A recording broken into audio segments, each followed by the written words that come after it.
ശിവനും പാർവതിയും തങ്ങളുടെ പരംഭക്തനായ അർജുനൻ പാശുപതാസ്ത്രം ലഭിക്കാൻ കഠിനമായ തപസ്സു ചെയ്യുകയാണെന്ന് മനസ്സിലാക്കി.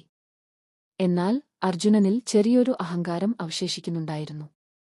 ഈ അഹങ്കാരം നീക്കി അവനെ അസ്ത്രം സ്വീകരിക്കാൻ പ്രാപ്തനാക്കാൻ ശിവൻ ആഗ്രഹിച്ചു. ഇതിനായി ശിവനും പാർവതിയും സാധാരണ വേടന്റെയും വേടത്തിയുടെയും വേഷം ധരിച്ച് ഭൂമിയിലേക്ക് പുറപ്പെട്ടു. അവർ അർജുനൻ തപസ്സു ചെയ്യുന്ന സ്ഥലത്തെത്തി.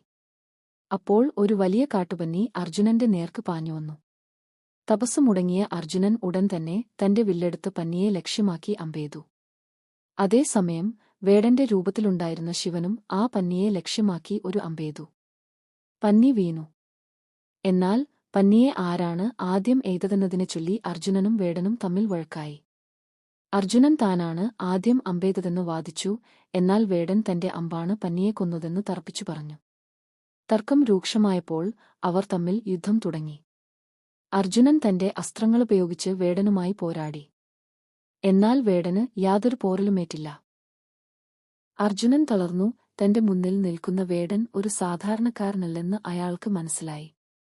ഒടുവിൽ അർജുനൻ വേടന്റെ കാൽക്കൽ വീണ് മാപ്പ് ചോദിച്ചു. അപ്പോൾ ശിവൻ തന്റെ യഥാർത്ഥ രൂപം വെളിപ്പെടുത്തി.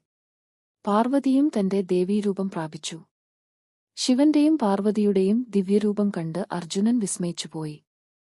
തന്റെ അഹങ്കാരം മാറ്റി ശിവന്റെ അനുഗ്രഹം ലഭിച്ചതിൽ അർജുനൻ സന്തോഷിച്ചു. ശിവൻ അർജുനൻ പാശുപതാസ്ത്രം നൽകി അനുഗ്രഹിക്കുകയും ചെയ്തു. ഈ കഥയിലൂടെ ഭക്തന്റെ അഹങ്കാരം ഇല്ലാതാക്കാനും അവനെ യഥാർത്ഥ ഭക്തിയിലേക്ക് നയിക്കാനും ദേവന്മാർക്ക് ഏത് രൂപവും ധരിക്കാമെന്ന് ശിവനും പാർവതിയും ലോകത്തിന് കാണിച്ചുകൊടുത്തു.